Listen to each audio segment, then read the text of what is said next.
And we're talking to Dr. Revis Mitchell from Fisk University. And of course, Dr. Mitchell, during this last 5.5 or 6 minutes that we have during this show, let's see if we might be able to sort of wrap up the Emancipation Proclamation and to give you an opportunity to point out to the audience this morning about how significant that document was, and et cetera. So start wherever you wish. Let's put it in historical context. Good.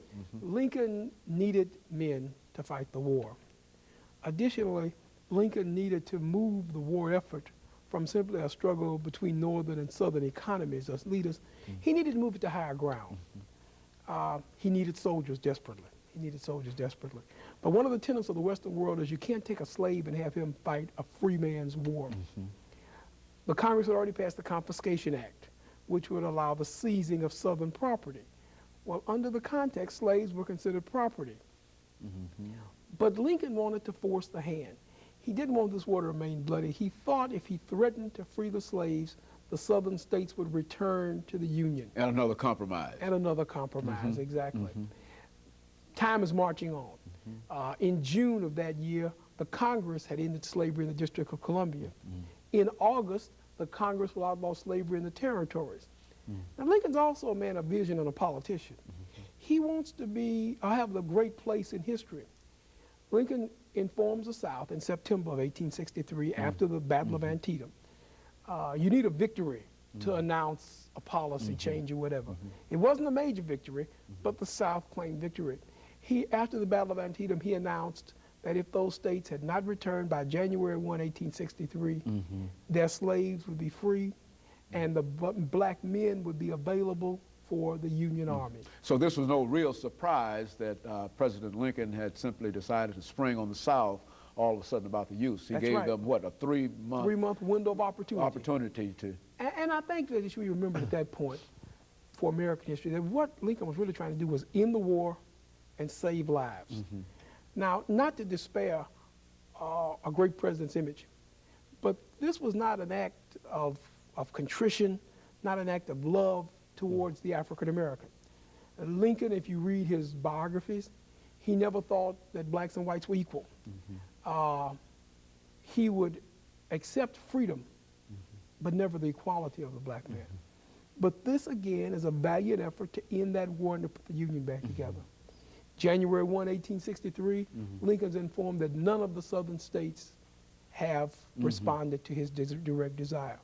Now, it's interesting also about the document, it only freed those slaves in states that were in rebellion against the Union. It didn't free any slaves in Maryland. It didn't free any slaves in Delaware, and Delaware was a slaveholding state. And it didn't free any slaves in Tennessee, because Tennessee would already be back in the Union under military governor Andrew Johnson. So it's a direct act to bring about military action. After the proclamation, Lincoln does begin to raise African-American troops. The Sea Island at South Carolina, Parris Island. Lincoln writes to his wife, the mere sight of 50,000 armed and drilled black soldiers on the banks of the Mississippi should end this rebellion immediately. Today, historically, you place that in the context of the motion picture Glory, that most people are familiar with, the 369th.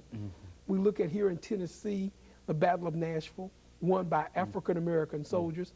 So Lincoln had every right to believe that blacks would fight valiantly. Some people question that.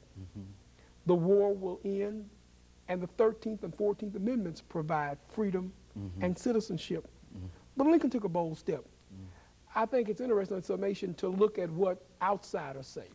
And the London Spectator, the day after the proclamation was, after Lincoln was informed that none of the southern states had returned, the London Spectator made the following comment.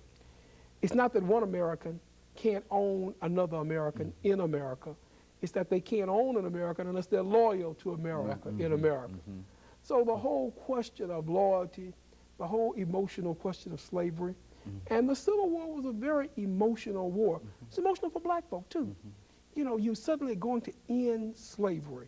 Many persons who were enslaved had never known freedom. They'd never known anyone who had known freedom. They had been enslaved for 3 and 4 generations. No one, and so this freedom was a desired commodity. We celebrate Lincoln, though, because he maintained the Union where that freedom would finally be realized. And there's really no better place to live than the United States of America. Very good. And I can certainly echo that statement to Dr. Mitchell. Let me thank you, Dr. Mitchell, in reference to this, because I think that in many instances we hear about the Emancipation Proclamation, and I think one of the things that many of our young people need, of course not only young people, but many people need to know is how we got to where we are and the part that has been played by many people in American history. And we need to give a correct adaptation of the contribution, not a false recommendation. Some people say Lincoln should be remembered as the man who freed the slaves. I argue Lincoln should be remembered as the man who saved the Union. And very good. And of course, in saving the Union, he eventually freed the slave. And I guess in a real sense, as many black folks said during his period, that he is, quote, the great emancipator. And I think that if there's a person who should wear that mantle, I think that Mr. Lincoln certainly should. Because even though others had an opportunity to say something about it, nobody said anything about it. And he at least made a move toward and certainly at the end of that great war, great action was necessary. The war might not have been fought to free the slaves, but the great outcome was freedom. Freedom for the slave, and that made it a great war. That's and of course, let me thank you, Dr. Mitchell. Let me encourage our audience to tune in again next week for another informative edition of Comments. Thank you and good morning.